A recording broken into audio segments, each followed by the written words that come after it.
Once I dreamed I was a butterfly, and now I no longer know whether I am the man who dreamed I was a butterfly, or whether I am the butterfly dreaming that I am a man.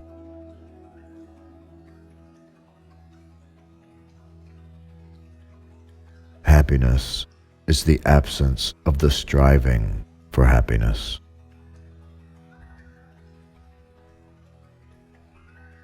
Rewards and punishments are the lowest form of education.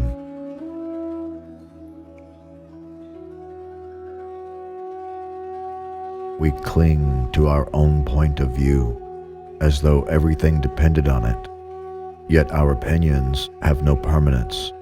Like autumn and winter, they gradually pass away.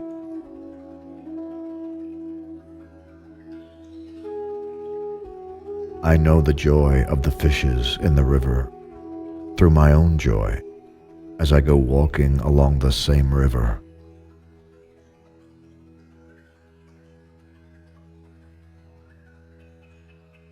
Great wisdom is generous.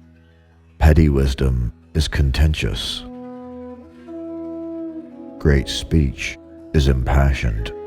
Small speech cantankerous.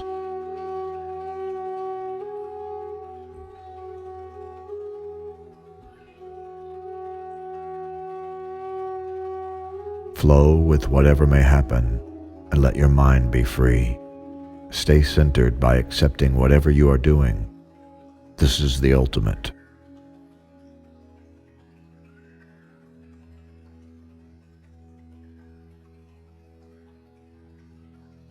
Those who seek to satisfy the mind of man by hampering it with ceremonies and music, and affecting charity and devotion, have lost their original nature.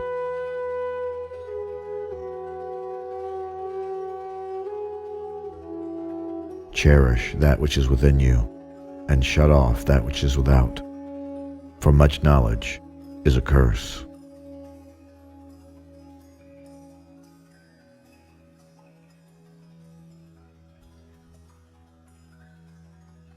Life comes from the earth, and life returns to the earth.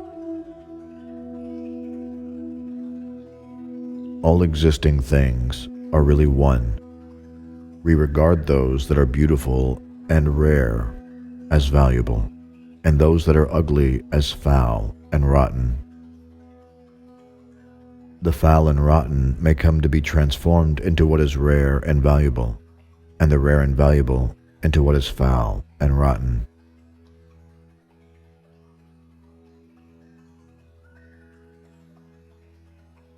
Men honor what lies within the sphere of their knowledge, but do not realize how dependent they are on what lies beyond it.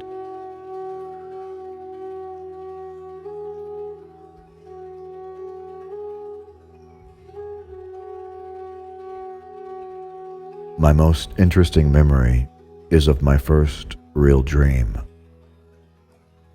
I was a caterpillar wriggling around in the earth, just the way a caterpillar would, following my caterpillar whims, completely unaware of anyone.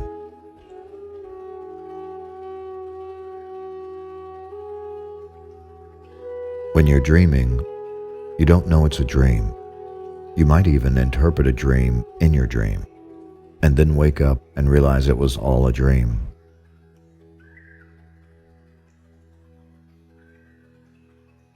Perhaps a great awakening will reveal this to be a dream as well.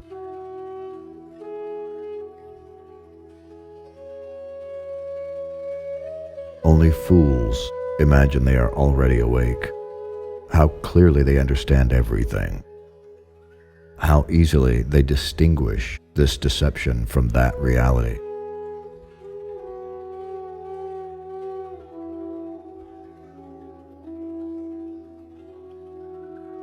A true man breathes with his heels.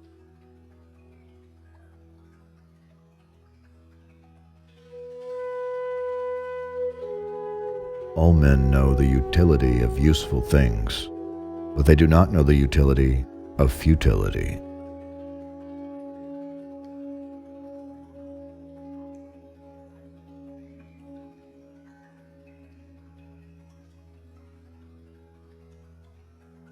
In an archery contest, when the stakes are earthenware tiles, a contestant shoots with skill. When the stakes are belt buckles, he becomes hesitant.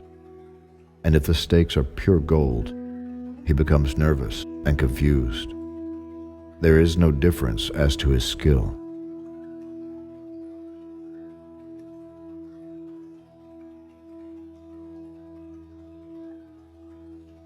To use what has a boundary to pursue what is limitless is dangerous. With this knowledge, if we still go after knowledge, we will run into trouble. Do not do what is good in order to gain praise. If you do what is bad, be sure to avoid the punishment.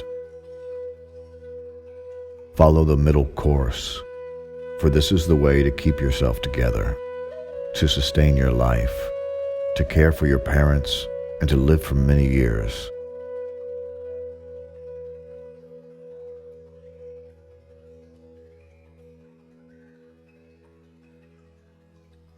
It is only when the formed learns from the unformed that there is understanding.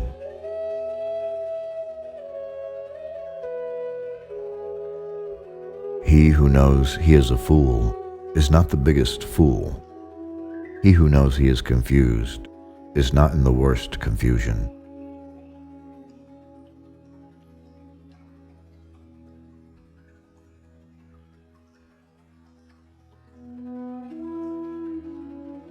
The man who has some respect for his person keeps his carcass out of sight, hides himself as perfectly as he can.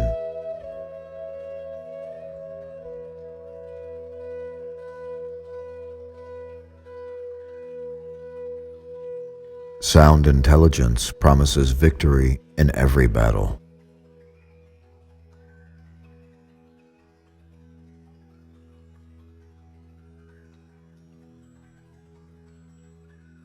The way is to man as rivers and lakes are to fish, the natural condition of life.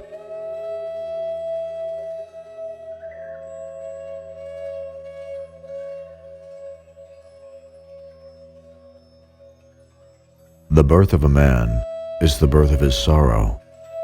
The longer he lives, the more stupid he becomes, because his anxiety to avoid unavoidable death becomes more and more acute. What bitterness! He lives for what is always out of reach. His thirst for survival in the future makes him incapable of living in the present.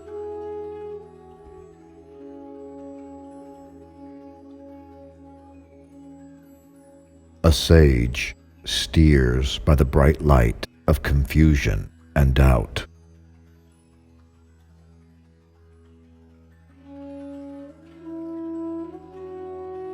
The little child learns to speak though it has no learned teachers, because it lives with those who know how to speak.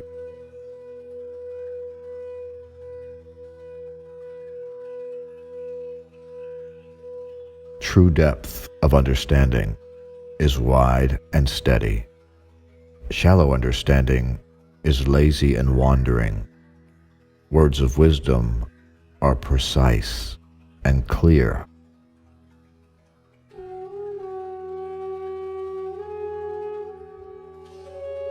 For all people strive to grasp what they do not know, while none strive to grasp what they already know. And all strive to discredit what they do not excel in, while none strive to discredit what they do excel in. This is why there is chaos.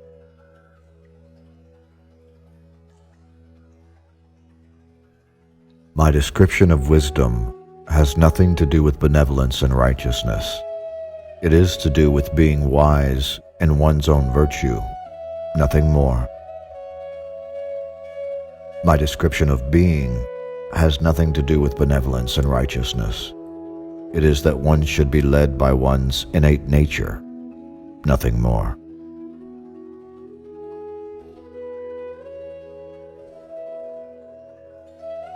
He who knows the activities of nature lives according to nature.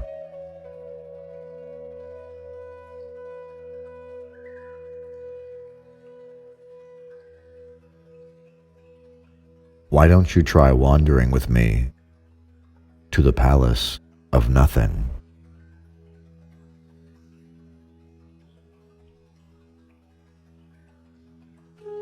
If one is true to one's inner self and follows its wisdom, who is without a teacher?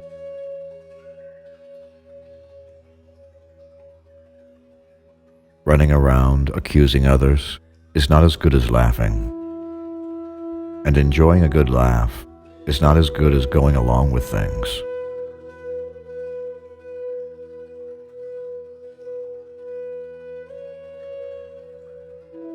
The world is large, its beauty indescribable.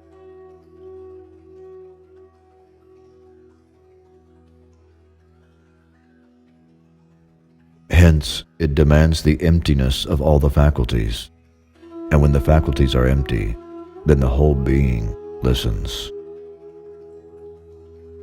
There is then a direct grasp of what is right there before you that can never be heard with the ear or understood with the mind.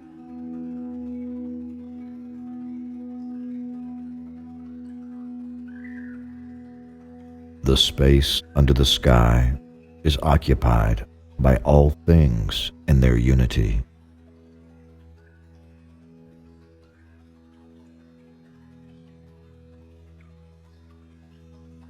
A battering ram can knock down a city wall, but it cannot stop a hole.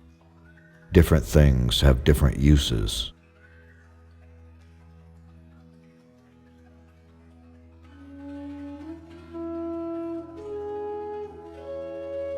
If we look on heaven and earth as a single crucible, and on the Creator as the founder, would there be any place I could not go? When it is time, I will fall asleep, and when the right time comes, I will wake up again.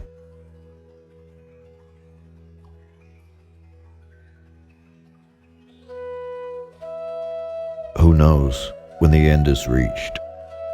Death may be the beginning of life. How do I know that love of life is not a delusion after all? How do I know that he who dreads to die is a child who has lost the way and cannot find his way home? How do I know that the dead repent of having previously clung to life?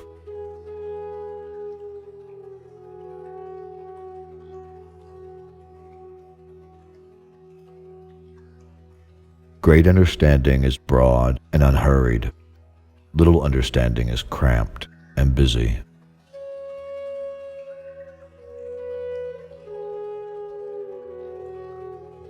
All that is limited by form, semblance, sound, color, is called object.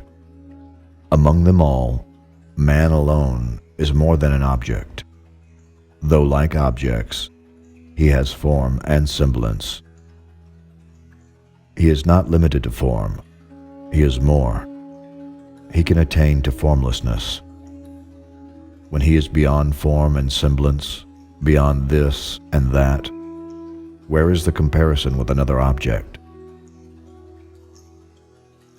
Where is the conflict? What can stand in his way? He will rest in his eternal place, which is no place. He will be hidden in his own unfathomable secret. His nature sinks to its root in the One. His vitality, his power hide in secret Tao.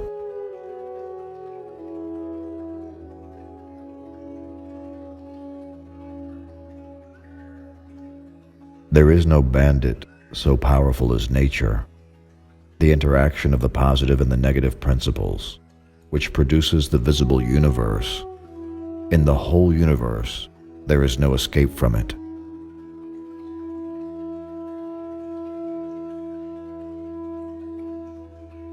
The Tao is made because we walk it. Things become what they are called.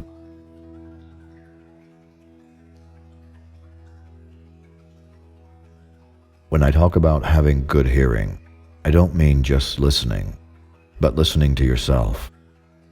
When I talk about good eyesight, I don't mean just looking, but looking at yourself.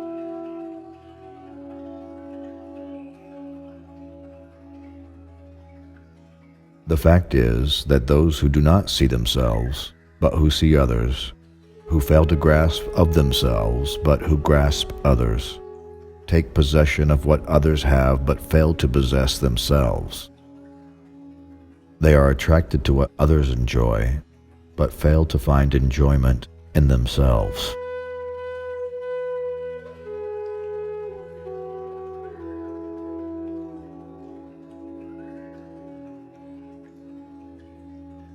There is a beginning. There is no beginning of that beginning. There is something. There is nothing.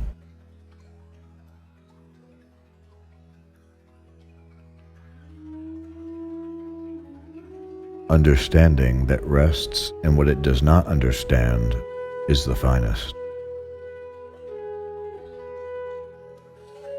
We are born from a quiet sleep, and we die to a calm awakening.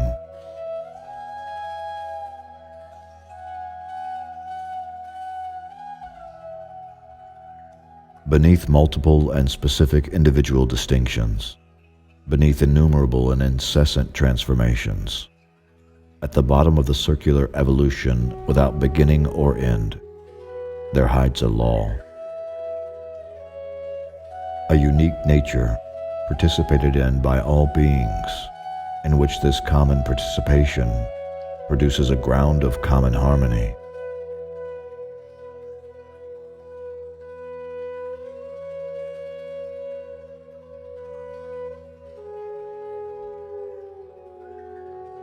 Tao is the source of both fullness and emptiness, but it is itself neither fullness nor emptiness.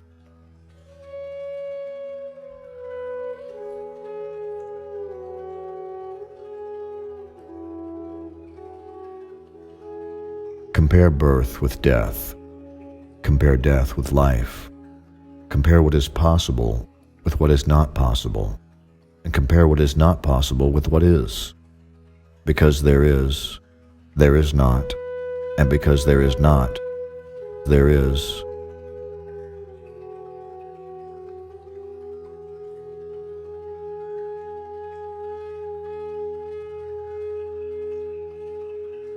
Root yourself. Then you can bend, stretch, rush forward, or hold back, because you will always return to the core, and it will be said that you have achieved the supreme.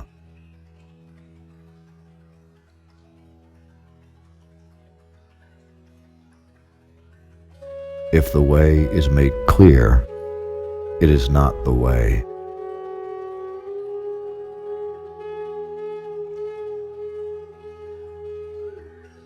There is danger for the eye in seeing too clearly, danger for the ear in hearing too sharply, and danger to the heart from caring too greatly.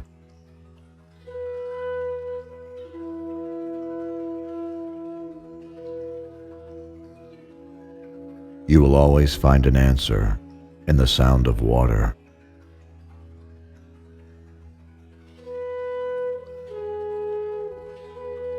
If you wish to care for your body, first of all, take care of material things. Even though when you have all the things you want, the body can still be uncared for.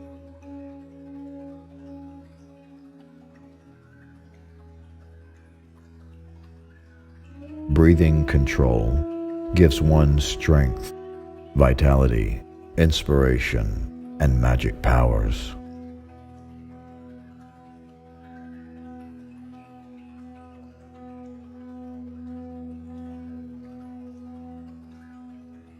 Calculate what man knows, and it cannot compare to what he does not know. Calculate the time he is alive, and it cannot compare to the time before he was born. Yet man takes something so small and tries to exhaust the dimensions of something so large.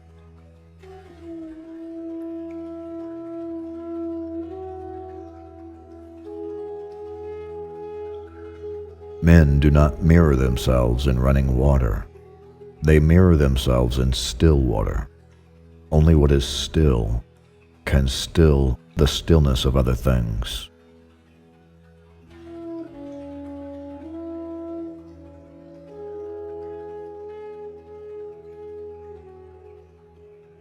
Heaven is like an egg, and the earth is like the yolk of the egg.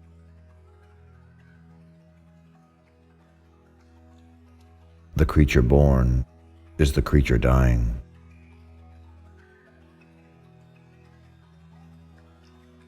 Water becomes clear and transparent when in quiescent stage. How much the more wonderful will be the mind of a sage when poised in quiescence. It is the mirror of heaven and earth, reflecting 10,000 things.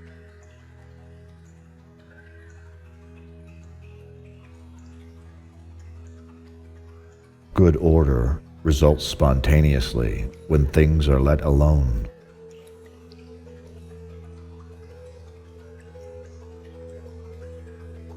If you have grasped the purpose of life, there is no point in trying to make life into something it is not or cannot be.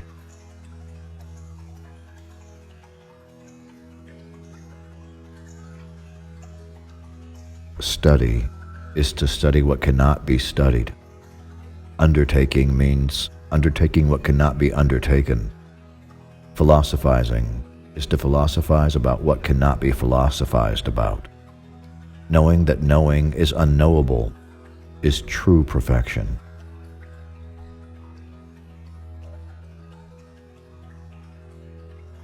Although things seem to be sometimes going up and sometimes descending, sometimes slipping away, nevertheless, there is a reality, the same today as in the past. It does not change, for nothing can affect it. Could we not say it is one great harmony? So why shouldn't we ask about it?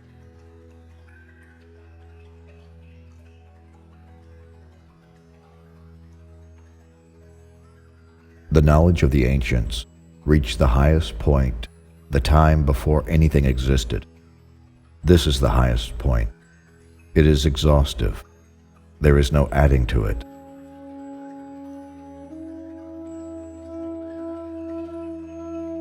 Men of this world all rejoice in others being like themselves and object to others being not like themselves.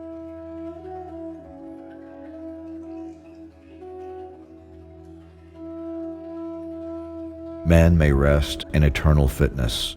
He may abide in the everlasting and roam from the beginning to the end of all creation. He may bring his nature to a condition of one. He may nourish his strength. He may harmonize his virtue, and so put himself in partnership with God.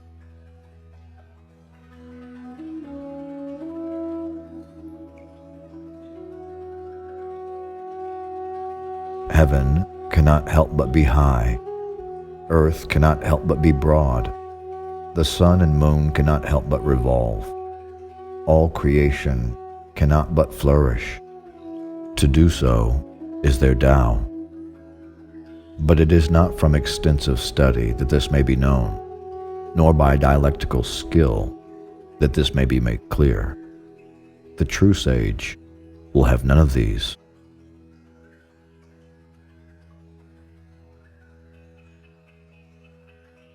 Joy, anger, sorrow, happiness find no place in that man's breast, for to him all creation is one, and all things being thus united in one, his body and limbs are but as dust of the earth, and life and death, beginning and end, are but as night and day, and cannot destroy his peace. How much less such trifles as gain or loss, misfortune or good fortune.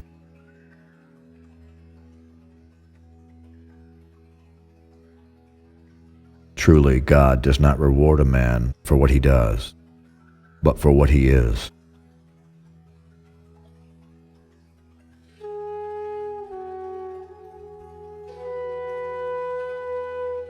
Only the intelligent knows how to identify all things as one. When one is at ease with himself, one is near Tao.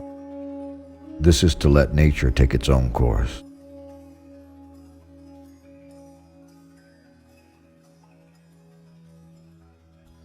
The bait is the means to get the fish where you want it. Catch the fish and forget the bait.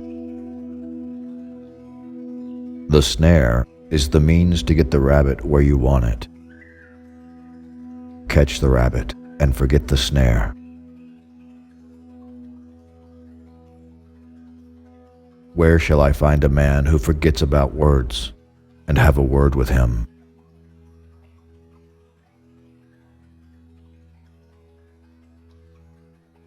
Words are the means to get the idea where you want it. Catch on to the idea and forget about the words.